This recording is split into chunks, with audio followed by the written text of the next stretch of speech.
gagawa ko ng pancit canton. So, nagisa ko na ang bawang sibuyas, carrots, at saka yung dahon ng celery.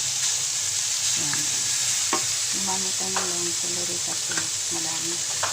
Lagyan natin ng dahon ng yung spicy onion.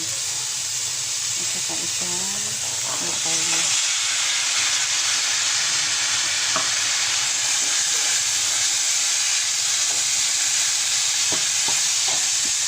Lagyan na natin ang ginisa kong kanin.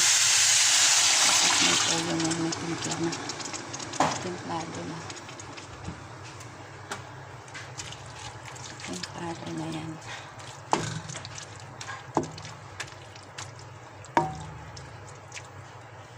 Tapos maglagay pa tayo ng pinagkuluan na ulo ng hipon. Sabaw, pampasarap yung aligi ng hipon ko, guys. Pero kung taas ang cholesterol niya, huwag yung nilagyan kasi makolesterol yung hipon.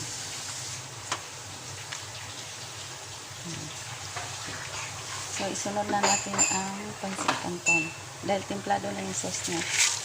So isunod na natin.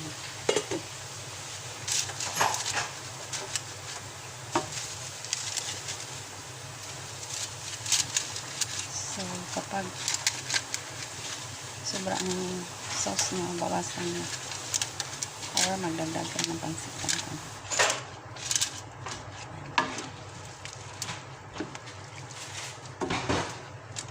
Halak lang.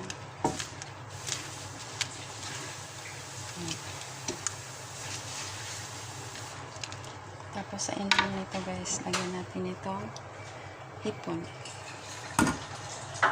Mamaya na kasi luto na yan. Pag na-overcook yung hipon, nagiging rubbery pag kinain. So, kailan tama-tama lang ang pagkaluto na. Kasi kung na-overcook na yung hipon, matigas.